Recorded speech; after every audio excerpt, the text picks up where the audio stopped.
Feliz e muito bom dia para todos do Facebook. André Luiz, de Goiânia, Goiás, lendo 1 Coríntios capítulo 7, onde Paulo, mensageiro da era de Éfeso, não é Pedro. Éfeso é Turquia, nações. Pedro era das 12 tribos, né, de Israel. Alguma das 12 tribos ele pertencia, né? Seu evangelho, Paulo diz que Pedro ficou para pregar, a ele foi confiado o evangelho da circuncisão. Ou seja, aqueles que criam no que Pedro pregava circuncidavam-se e observavam também a lei, né? Porque Yehoshua, Mashiach, não veio destruir a lei, revogar, eliminar. Mateus 5,17 ele veio cumprir. Porém, quando ele enviou Paulo para as nações com o evangelho da incircuncisão, não foi cobrado, estabelecido obedecer a 613 mitzvot, os mandamentos da lei mosaica. Não estamos debaixo da lei mosaica, da lei de Moisés, da Torá, do Tanakh, do Talmud. Ele é um livro extra, né? Pentateuco, embora cremos em toda a lei de Moisés. Moisés era um servo do Senhor, um profeta, né? Não infalível, porque foi rebelde nas águas de Meribá, quando Deus disse para ele falar com a rocha, ele feriu a rocha 2 vezes, depois Deus chamou ele no canto, antes de entrar em Canaã, e disse, você não vai entrar. Mas Deus é Deus, Jeová é Jeová. Moisés voltará, junto com Elias, para pregar para os 144 mil israelitas no período da grande tribulação. Moisés vai ter outra chance, né? Deus é um Deus que dá oportunidades, dá chances. Não perca a sua chance, a sua oportunidade nesta hora de voltar à palavra original, ao santo evangelho de Paulo, o único evangelho que há até hoje na terra. Paulo morreu? Sim, mas o ministério de um homem não morre, não. O ministério de mão branca não morreu. O ministério de Paulo não morreu. O ministério de Yehoshua Mashiach, que morreu na cruz, não morreu. Está tudo vivo aí. Eles estão no paraíso. Vida eterna. Não há morte para um filho de Deus, nem nessa vida e nem depois da vida. Dormem. O corpo, né? Lázaro dorme. William Branham disse, morte é separação eterna de Deus. E os filhos de Deus não sofrem isso. Mas eu quero falar um pouquinho de escravidão aqui. Na carta de Paulo, 1 Coríntios 7,17, Paulo diz, ademais, viva cada um segundo a condição que o Senhor lhe assinalou em particular e na qual ele se encontrava quando Deus o chamou. Cada um fica na condição em que foi chamado. Tem gente que usa esse texto aqui para dizer, se eu fui chamado na Batista, eu vou ficar na Batista. Porta do inferno. Fui chamado na Luterana, eu vou ficar na Luterana. Porta do inferno. Essas igrejas nem existiam lá, Metodista, Anabatista, Adventista, Assembleia de Deus, Quadrangular, Universal, Mundial, Sara Nossa Terra, isso não existia no tempo de Paulo. Note que as condições aqui, que cada um se encontrava, é essas aqui, ó. A regra que estabeleço para todas as igrejas. Foi alguém chamado à fé quanto circunciso? Não procure dissimular sua circuncisão. Foi alguém circunciso chamado à fé? Não se faça circuncidar. Ele não vai falar de denominação nenhuma, nem de igreja organizada nenhuma, porque a igreja começa a nascer com Paulo. É com Paulo que a igreja começa a nascer. Como é que Paulo vai dizer que foi chamado na Batista? Fica na Batista. Ah, Batista veio depois de Lutero. Foi chamado na Assembleia de Deus? Fica na Assembleia de Deus. Como que Paulo vai dizer isso? Se a Assembleia de Deus nasceu em 1910 aqui no Belém do Pará, com Daniel Bego Navingre, foi chamado na Luz para os Povos, fica na Luz para os Povos. Como que Paulo vai dizer isso? Se Paulo é aquele que está iniciando a igreja, o alicerce, e não a igreja organizada, denominacional, não ismos de seguidores da mensagem de William Branham. Não, aqui ele fala como foi que cada um foi chamado. Você foi chamado circuncidado na lei de Moisés, não procure dissimular sua circuncisão. Foi alguém circunciso chamado à fé, não se faça circuncidar. Porque a circuncisão era cirurgia, não tinha como arrancar a marca da cirurgia. Então mantenha isso. Foi chamado sem fazer a cirurgia da circuncisão, não faça essa cirurgia, não. A circuncisão nada é, e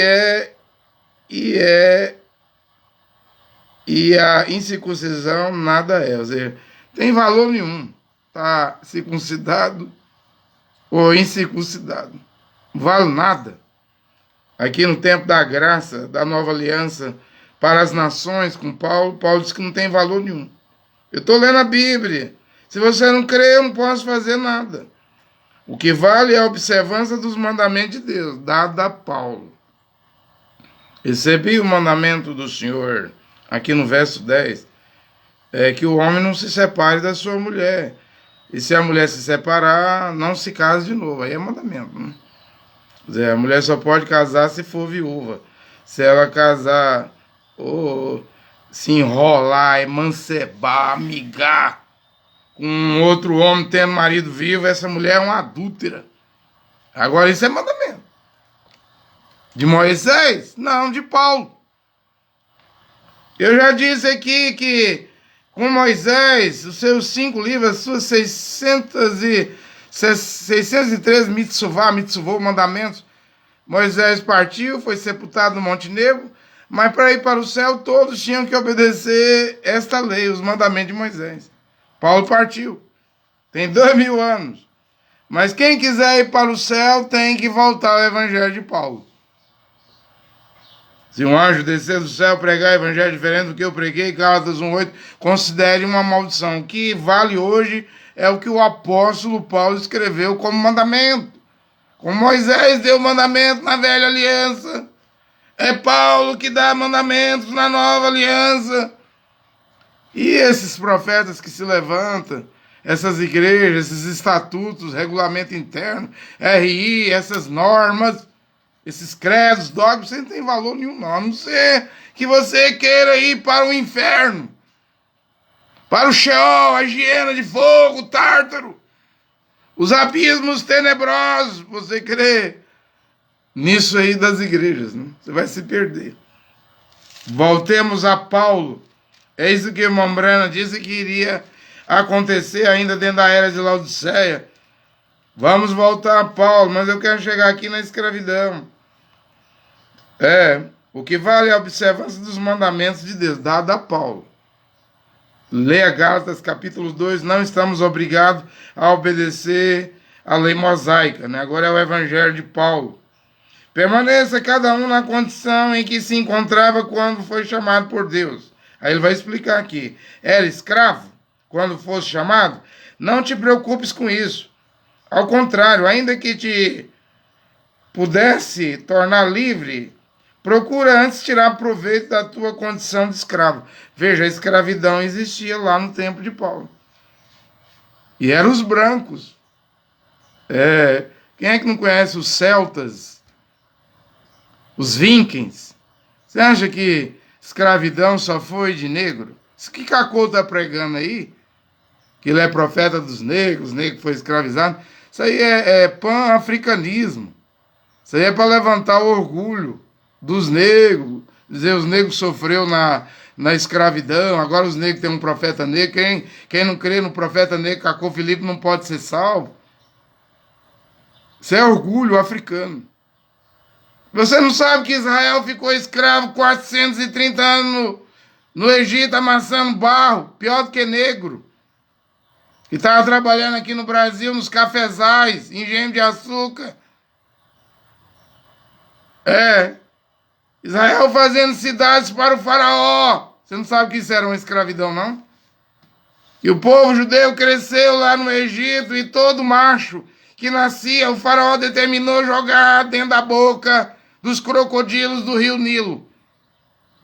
600 mil homens, sem contar mulheres e crianças. E Israel não era negro. Já houve escravidão de negro, eu concordo. Mas também houve escravidão de branco, isso aí não faz. Nunca deveria fazer um orgulho, um pan-africanismo, um profeta negro para levantar o orgulho dos negros. Para dizer que um profeta negro é salvação. Salvação é isso aqui, ó. É Bíblia.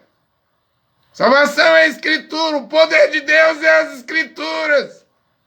É o Evangelho de Paulo, que é o poder de Deus. Tem nada de poder de Deus em profeta negro. Tem heresia. Heresia, poligamia. Como você lê Cacô 146, 170, Cacô autoriza um homem ter 2 mulheres e ser pregador. Então o homem vai fazer sexo com 2 mulheres em casa e vai pregar num púlpito. Isso é heresia.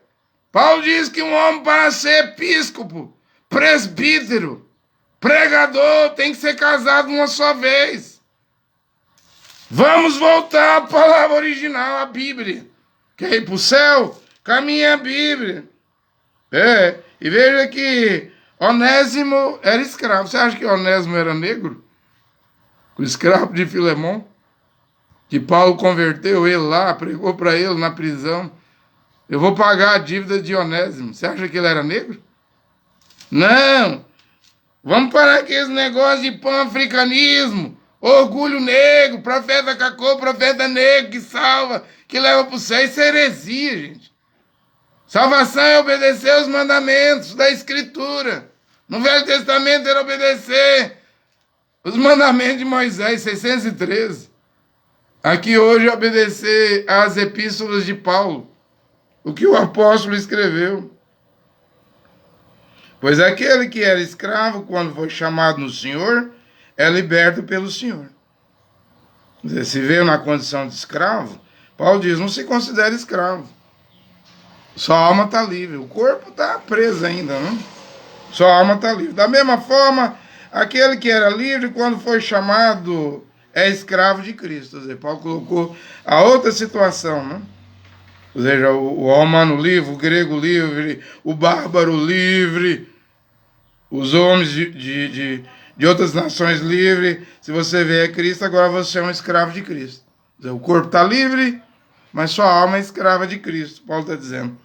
Já o escravo lá, o corpo está escravo, mas a alma está liberta. Né? Mas também essa alma é escrava de Cristo. Mas Cristo liberta. O Mashiach liberta, e conhecereis a verdade vos libertará. É 1000 vezes ser escravo de Cristo, do Mashiach, do que escravo de Roma. E hoje você é escravo de igrejas. Alguém pagou um alto preço pelo vosso resgate. Não vos tornais escravos de homens. Como é que você vira escravo de homem? Escravo do Edir Macedo, você já sabe. Entra na Universal. Escravo do Cacu, entra no clamor do Cacu. Escravo escravo de homens aqui, ó, não se torne. Escravo do Valdomiro, entra na Mundial. Escravo do Sinomar Silveira, entra na Luz para os Povos. Escravo da Renascer, entra. Escravo do Estevão Hernandes, entra na Renascer. Escravo de Roma, entra na Igreja Católica, do Papa Francisco. Tudo isso aí é arapuca. É arapuca, alçapão, para escravizar as pessoas. Eles botam uns grãozinhos, já viu o pássaro entrar? Uns grãozinhos de ração. Só para escravizar. Mas alguém pagou um alto preço pelo vosso resgate. Não vos torneis escravos de homens, irmãos. Cada um permaneça diante de Deus na condição em que se encontra e quando for chamado. Mas não tem nada a ver com igreja organizada, com denominação. Tira isso da cabeça.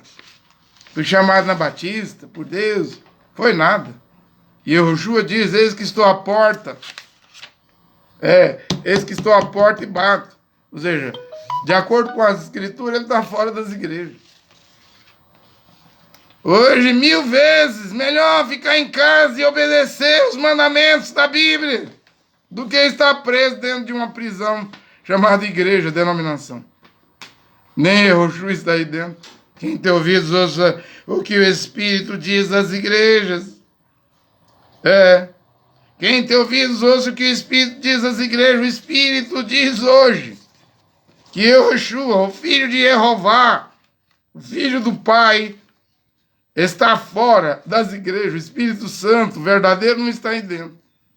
Você vai ter que se libertar de igrejas. E conhecer as escrituras, o poder de Deus.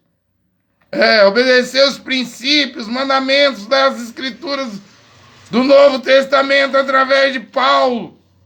Se quiser ir morar no céu. Mas hoje, eu quero terminar, minha palavra é rápida, né?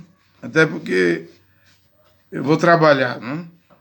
Mas hoje, a escravidão, ela está aqui de outras formas também, né? Não é aquela escravidão como no Egito, como os negros, como os celtas, né? Espartaco. Quem é que não sabe que Espartaco, gladiador, era um escravo romano? E ele não era negro. Era um inferno. Um branco ser escravo, uma mulher branca. Um homem branco, né? Como foi um inferno os negros também ser escravos. Mas isso aí não faz orgulho. Não deve fazer orgulho de Deus vai levantar um profeta branco, porque branco foi escravo. Deus levanta quem ele quiser. Deus não é político. Não. Deus é Deus. Agora eu quero dizer isso aqui, ó. As oportunidades vêm para todos. Porque hoje é um sistema. Hoje não é como antigamente que o homem vivia plantando, né, na agricultura. Hoje as máquinas tomou o lugar do homem, da mulher, né? Muitas mulheres trabalhavam no campo, nos cafezais, laranjais, cana, né? Hoje dispensou todo mundo. E as máquinas, quase todo mundo, né? E as máquinas tomaram conta. É a tecnologia, né? Mais para frente vai ficar pior. A tecnologia vai dispensar a mão de obra humana. Mas é um sistema, é ruim, porque falta oportunidade. Aí o que eu aconselho? Ir para a escola. Tem que estudar. Quem não estuda está fora do mercado de trabalho. Quem fugiu da escola está fora do mercado de trabalho. Não tem como virar um advogado, procurador, juiz, médico, enfermeiro, engenheiro, se não for para a escola. Eu, por exemplo, eu consegui me formar em técnico de enfermagem e depois em técnico de enfermagem do trabalho. Mas não estou exercendo a profissão. Mas eu aprendi a cortar cabelo, né? Estou cortando cabelo. Tem um salão de cortar cabelo, né? Já tá bom, tá entrando dinheiro para comprar pão, comprar alimento, né? Então, mesmo que um homem não tenha escolaridade ou tá com a idade avançada, porque nunca é tarde para voltar para a escola, para estudar. Eu voltei em Paulo Afonso, acho que eu tinha mais de 30 anos de idade. Fiz primeiro grau, segundo grau, fiz os cursos técnicos, né? Mas há profissões. Há profissões que o homem pode se especializar e aí entrar no mercado de trabalho. Ter uma oportunidade, por exemplo, cortar cabelo é uma prestação de serviço. Vocês estão entendendo? Vocês estão entendendo o que eu estou dizendo? Porque o mundo hoje é um sistema. Requer escolaridade, faculdade para arrumar emprego. E muitas pessoas se deprimem porque procuram emprego. E mesmo quem está formado está procurando emprego, está trabalhando de gari. Ou de jardineiro, ou mulheres formadas trabalhando de empregada doméstica, né? Porque não tem chance, né? Porque o sistema agora exige isso. E aí, quando a porta se fecha, que sistema bruto, bravo, né?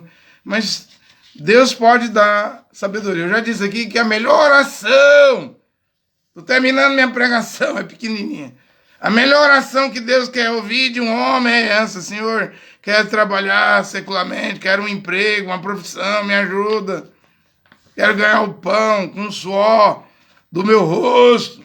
Para de cobrar dízimo, pastor. Paulo nunca estabeleceu dízimo, fica engordando com os dízimos. Você vai parar dentro do inferno. Paulo trabalhava de dia e de noite fazendo tenda. O apóstolo Paulo vai ser uma vergonha no dia do juízo final. Esses profetas, doutores, teólogos, pastores, milionários, vão tudo para o lago de fogo. Eles não vão aguentar ali o julgamento, porque Paulo pregava o evangelho gratuitamente. Não cobrava dízimo. Você está perdido. Reverendo, bispo, profeta, pastor. Diante de Paulo, exemplo de Paulo, você está perdido. É melhor arrumar um emprego secular, uma profissão, do que ficar tomando dízimo. A Bíblia não manda as nações pagar dízimo. Não há mandamento de dízimo aí de Romanos a Filemon. Isso é invenção do catolicismo. É claro que as igrejas gostaram, que ele se enriquece, deixa os pastorzão milionários.